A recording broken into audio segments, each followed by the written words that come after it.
Welcome back, warrior. We're reading Genesis chapter 30, and I wanted to read this summary of all these chapters before we finish, just from our Come Follow Me manual. It is so good, and I thought, it would be a good idea since we've finished reading a lot of the chapters. So it says, how do you secure for yourself a blessing from God? You might say that the account of Jacob, grandson of Abraham and Sarah, is the story of a man who learned the answer to that question. In a culture where the firstborn son received a birthright blessing, Jacob was born second, grasping the heel of his twin brother, Esau. The name Jacob means supplanter, one who replaces someone else.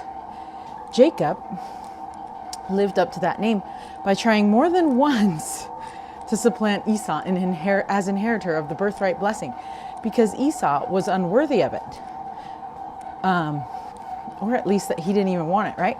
The result was discord in the family, and Jacob had to flee for his life into the wilderness, which we know. Okay, then years later, God commanded Jacob to return home. On the way, Jacob, in humility, again, sought a blessing from God. The scriptures describe this time as a wrestle, for Jacob and he declared that he would not,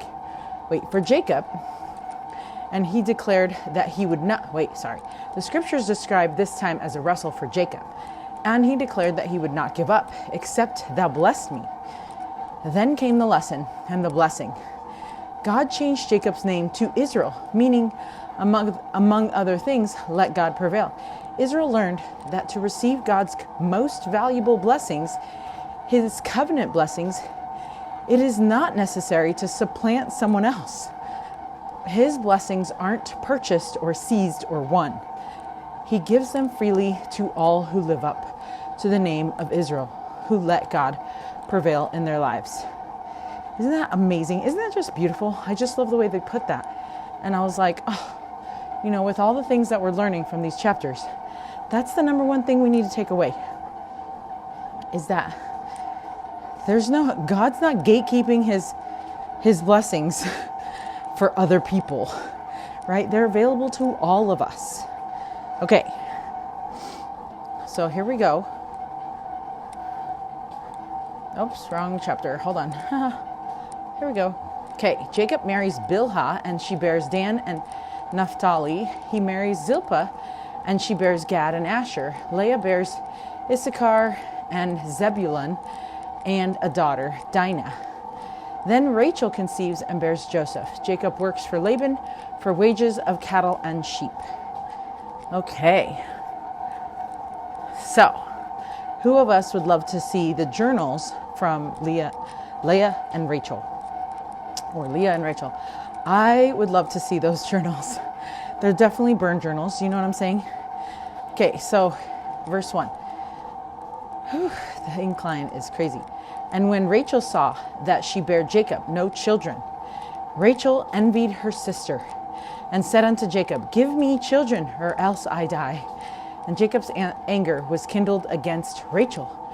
And he said, am I God's stead, who hath withheld from thee the fruit of thy womb? Okay, but just for the record, who gets mad at their husbands for things that you wish would happen? Where they probably don't need to be blamed for certain things. I totally do. My computer, just random thing, right? My computer doesn't work, so I'm mad at my husband. And why? Because as soon as he comes over, it starts working. So, but then also, Rachel doesn't know who else to be mad at, right? She knows that Jacob communes with the Lord, and she has this immense faith that she's like, well, how come this isn't happening for me, And the only person she knows who is so tight with God is her husband. And so, yeah, it makes sense also to me that she would be a little bit upset at Jacob because he's not helping to get her pregnant, right? And sometimes we want like our spouses to be praying with us about the same things that we need help with, right? And it's like, don't you know that I want this so desperately? Like, why haven't you either given me a hand or been praying for me to have this thing, you know? So anyway, and she said, behold, my maid Bilhah, go in unto her, and she shall bear upon my knees, that I may also have children by her. Or that I may also have children by her. And she gave him Bilhah, her handmaid, to wife. And Jacob went in unto her. And Bilhah conceived, and bare Jacob a son. So yeah, sad, huh? And Rachel said, God hath judged me, and hath also heard my voice, and hath given me a son. Therefore called his name Dan. Okay, so this was a little bit like, you know, like I would liken that to possibly surrogacy, right? Because now she's able to feel like it's a little bit like her child, even though it was Bilhah who did all the work there, you know. But because they were so close, like her handmaid and her, I guess she was able to consider it her kid. And Bilhah, Rachel's maid, conceived again and bare Jacob a second son. And Rachel said, with great wrestlings have I wrestled with my sister, and I have prevailed. And she called his name Naphtali. Okay, so now she's trying to be all like, see, I can give my husband babies through my handmaid, right? So then when Leah saw that she left bearing, she took Zilpah, her maid, and gave her Jacob to wife. This would be like the worst. I'm not even kidding. Like, it was all about how many kids you had. And then here in Utah, you wonder why so many people have so many kids. And then like some moms are left to feel like they're not enough. It's been like the torture of all the world, you know, the whole time that the earth has existed. Women have been jealous or sad of other women who are able to have more kids than they are. It's just a thing that Satan can torture us with because it has happened time and time and time again. And so it is definitely something we need to work on to strengthen ourselves against the adversary on that very thing, right? Oh man. So, you know what's interesting? Like, I had to, so like for people getting pregnant around me when I was struggling with infertility, I literally had to tell myself that I am so glad I don't have to worry about diapers, right? And that was like, it's because I was trying to see what was the positive. What's the positive stuff about not having kids, right? Because you have to like figure this out with infertility. There's so many people out there who are having so many kids, and there's like dumpster babies and all these things. And so like, it's so hard to see people around you having children while everybody's getting older at the same time. And like, then you're like, I'm getting older. I'm not going to have as many kids as I want. You know, even if I could have kids now, I couldn't even have as many as I want. And then by the time you reach a certain age, you're like, I don't even think I could have a kid now, you know? And so for me, it was like, okay, let's look at the positive things to not have kids so that I can feel better about not having them, right? And so one thing was that I did not want, I like changing diapers is like the worst, right? Even when you have 10 kids and like, there's not a point in your life where you're like, I love changing diapers, right? And like, it's just gross. And so, so I had to tell myself like, I am so glad I don't have to change that many diapers, or I'm so glad I don't have to clean up that much throw up. Like, you know, and it's just like, those are the things that I'd have to tell myself, that I'd remind myself like, look, you are so glad you don't have to do this, this, and this. And so when poor Leah and Rachel are like going into this, like who can have as many babies as possible battle, like, it's just not the best thing in a family, you know? I bet like their relationship's going to get better once all their kids are grown, you know? But I also think because Rachel dies when Joseph is born, it's kind of sad. It's kind of sad. Anyway, so maybe not, because obviously she died. But it could have been better. Anyway. So now they're just like, here, have my husband, or here, have my husband, go have his baby. Like, there is absolutely like, no, like, you do get to the point where you're just like, well, for me, I got to the point where I was like, well, I guess I'm not going to have as many kids as I want. And I was like, you should just divorce me, because I can't even have as many kids as you want or as I want. And anyways, have a very kind husband, you know, and he did not leave me because I couldn't have 10 kids, right? Which is so good. Anyway, here we go. So we have, and when Leah saw that, okay, so, and Leah said, a troop cometh, and she called his name Gad. Okay, so this was after Zilpah, Leah's maid, bare Jacob a son. Leah, I don't know. And Zilpah, Leah's maid, bare Jacob a second son. And Leah said, happy am I, for the daughters will call me blessed. And she called his name Asher. And Reuben went in the days of wheat harvest and found mandrakes in the field and brought them unto his mother Leah. Then Rachel said to Leah, give me, I pray thee, for thy son's mandrakes, of thy son's mandrakes. And she said unto her, it is a small matter that thou hast taken my husband. What? Rachel said to Leah. And anyway, so let's see. And she said unto her, it is a small matter that thou hast taken my husband. And wouldest thou take away my son's mandrakes also? And Rachel said, therefore he shall lie with thee tonight for thy son's mandrakes.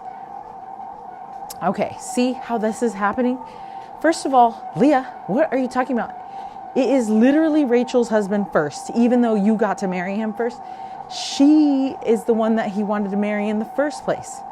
So yeah, anyway, they're just like these sisters are not actually acting like sisters, or maybe they are acting like sisters, but like, I wouldn't even know, because I don't even have actual sisters, but like, I don't have blood related sisters. I have sister-in-laws, and my sister-in-laws are so nice. They're not like this. Anyway, therefore he shall lie with thee. So now Rachel's like, hey, you know what? Fine. I will let him spend the night with you so that I could get some of those mandrakes that your son got. So, and Jacob came out of the field in the evening, and Leah went out to meet him and said, thou must come in unto me, for surely I have hired thee with my son's mandrakes. And he lay with her that night. And he's probably like, holy smokes, what are these women doing? And he's just like being lent out everywhere, right? And God hearkened unto Leah, and she conceived and bare Jacob the fifth son. And Leah said, God hath given me my hire, because I have given my maiden to my husband. And she called his name Issachar. And Leah conceived again and bare Jacob the sixth son. Dude, I just feel so sad for Rachel. She, you know, and just like their whole family, like it's just like messed up, you know. And Leah said, God hath endued me with a good dowry. Now will my husband dwell with me, because I have borne him 6 sons. And she called his name Zebulun.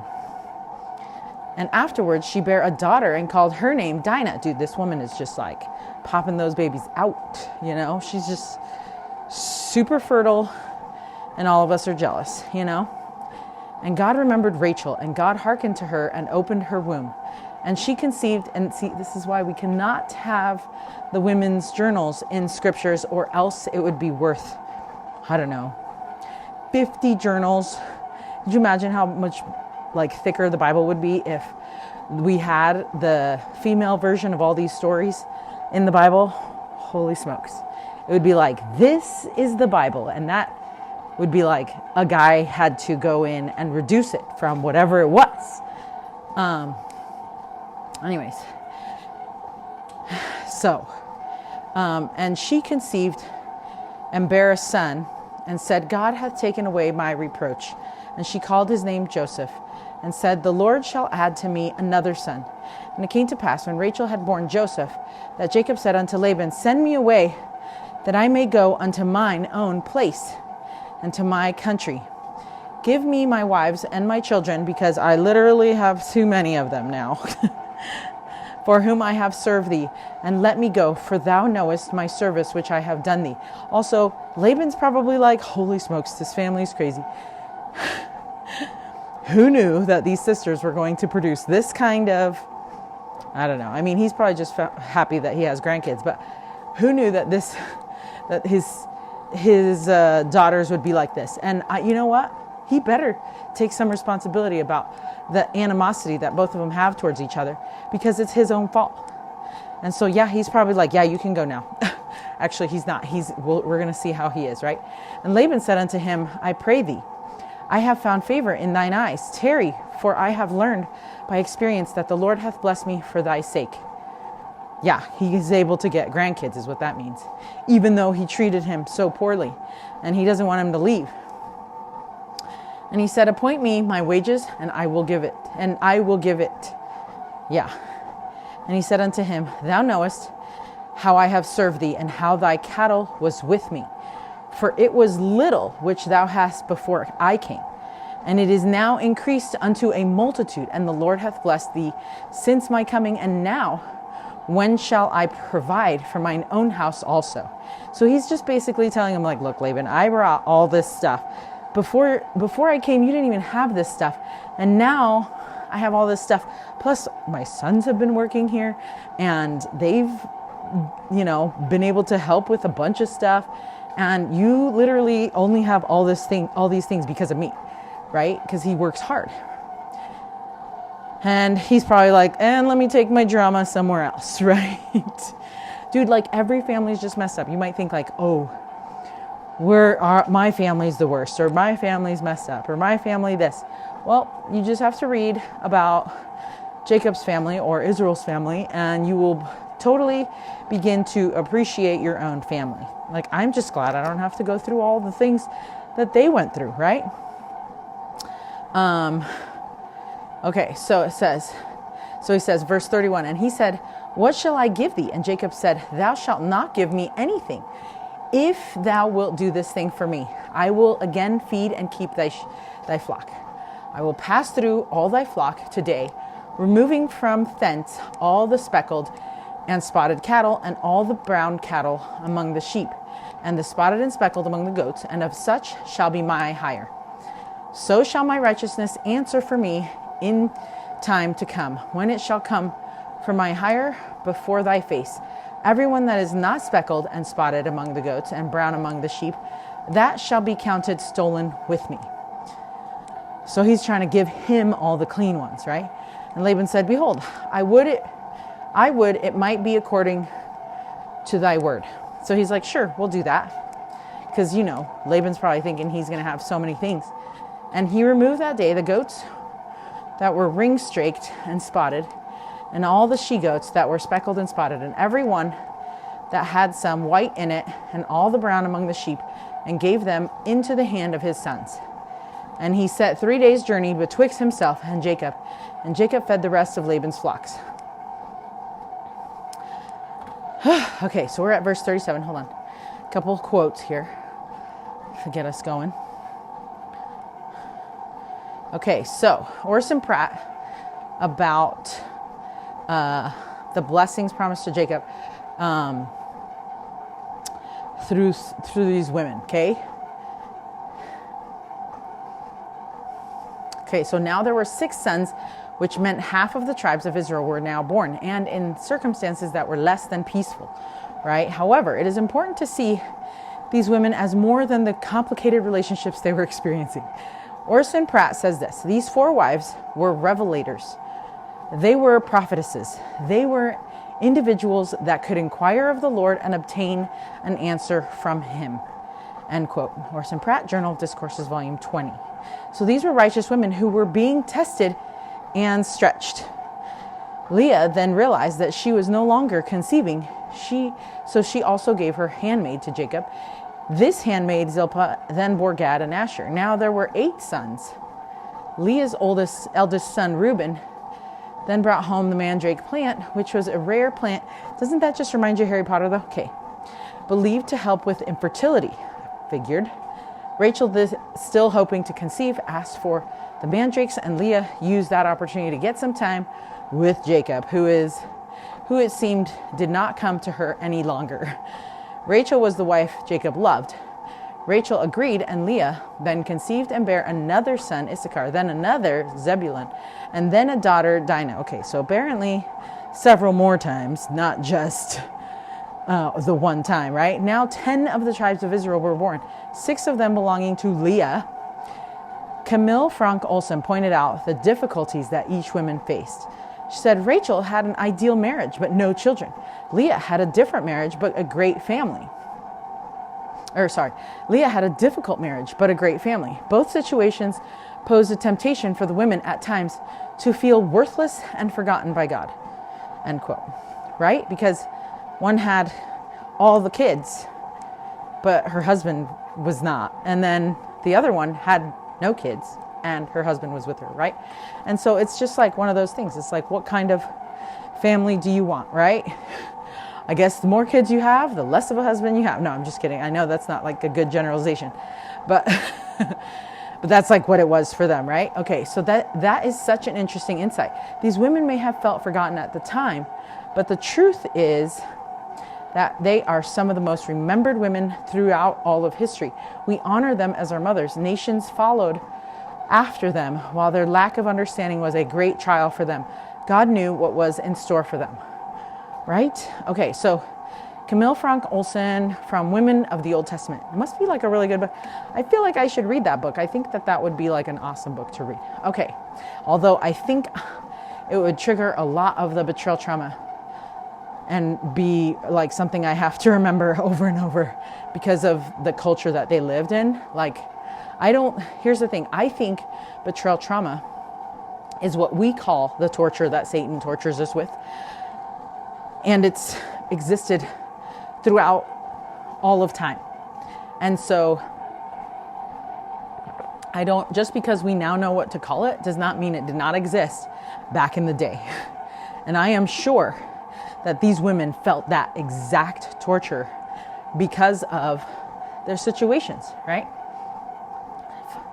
And then finally, Rachel conceived, and she bare a son, whom she named Joseph.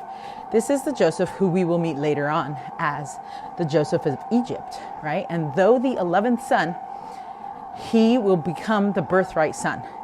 He was just a babe at this point, but his future held great importance for many in that day, and many more who will be born in his lineage, which was Rachel's lineage. Elder Spencer J. Condi said this.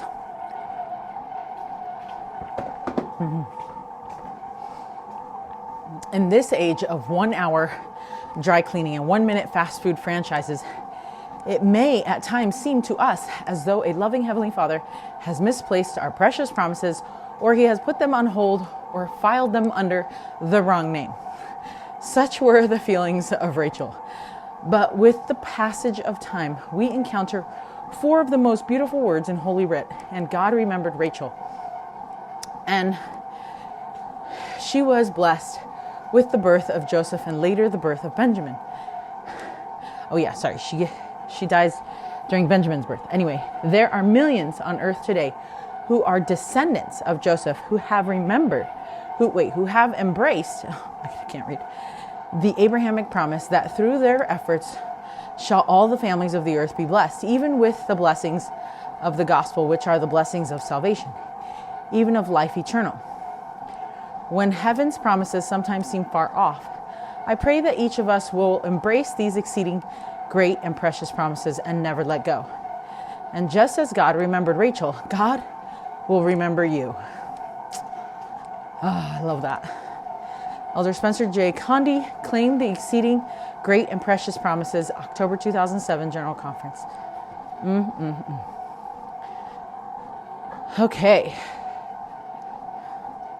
So it is unclear how many years Jacob had been living with Laban, but it would have been over 14 years. So Jacob's obligation was fulfilled, definitely fulfilled.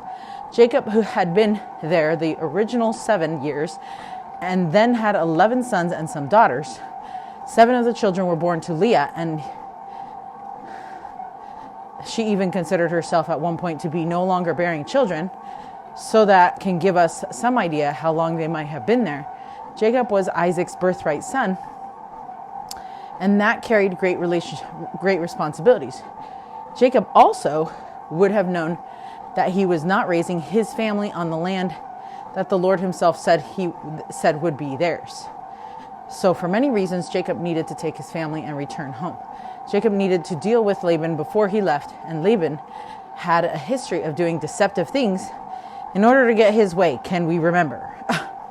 Laban would not want Jacob and his family to leave, which is understandable because he's now like this rich guy, right? Also, Jacob's expert skills helped Laban's wealth grow, so Jacob leaving could hurt Laban, and Laban did not want this. So that's when Jacob approached him with a sweet deal. And in the next chapter, we will get a deeper idea of what Jacob dealt with when he said to Rachel and Leah, "Your father has deceived me and changed my wages 10 times. So Jacob approached Laban and told Laban to let them leave, and Laban tried to persuade them to stay by asking Jacob, "What shall I give thee?" And Jacob then proposed his idea. In the Middle East, sheep and goats are generally white and black. Jacob was asking to be able to take the speckled, spotted, or striped sheep and goats. This would have been a small reward for Jacob compared to the sheep and goats that Laban retained. Jacob then explained that he would be truly honest with Laban. Remember, he was dealing with someone who might question Jacob's integrity, because Laban would trick people for his own gain. So why wouldn't Jacob do the same thing, right? So Laban only saw Jacob the way that Laban would act instead of how honest Jacob really was, right? So Jacob promised that if any of the spotted or striped sheep or goats were among those that Jacob took, they could be counted as stolen from Laban. Okay. Where are we at? I'm so tired over here. Okay, verse 37. And Jacob took him rods of green poplar and of the hazel and chestnut tree, and piled white stakes in them, and made the white appear which was in the rods. And he set the rods which he had piled before the flocks in the gutters, in the watering troughs when the flocks came to drink, that they should conceive when they came to drink. And the flocks conceived before the rods, and brought forth cattle ring-straked, speckled, and spotted.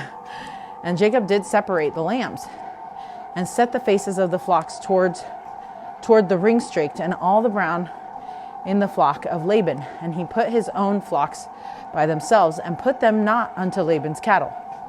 And it came to pass, whensoever the stronger cattle did conceive, that Jacob laid the rods before the eyes of the cattle in the gutters, that they might conceive among the rods. Also, that's so funny, because does that really happen? Who knows, okay? But when the cattle were feeble, he put them not in. So the feeble were Laban's, and the stronger Jacob's. And the man increased exceedingly, and had much cattle, and maid servants, and men servants, and camels, and donkeys. So that was what he was doing. So we'll learn.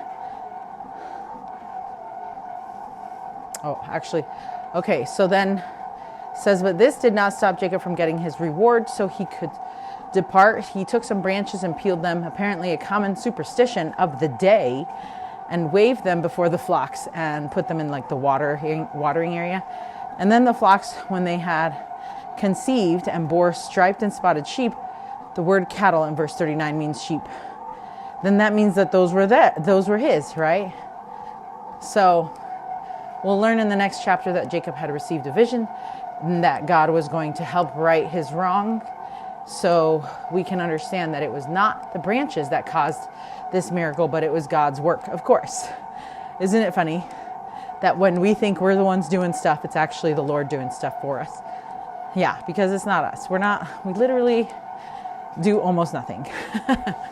even though it feels like we just did so much hard work, right? This caused Jacob's wealth to increase exceedingly. He was able to take the sheep and grow his wealth until he had much cattle and maidservants and manservants and the camels and donkeys. So this process of Jacob preparing to leave Haran would have taken a while, but when it was time to leave, Jacob had wealth that he earned on his own. He would not return home empty-handed, but rather with a large family, many servants, and great wealth, which he could then combine with his inheritance. Okay, we're done with Genesis chapter 30. Let's read it, live it here for us. I'm going to have to take my sweater off too because it is getting hot. Okay. Verse 22 is what our read it, live it is about. It says, and God remembered Rachel. Ooh, yes. So Rachel had waited, wept, wondered. But when the time was right, heaven opened. God had not forgotten her. Love that. Wait in hope. Yes, wait, and that, like, hope to me is Christ. Wait in Christ, right? Like, just do that. All right, until Genesis chapter 31. Stay strong, warrior.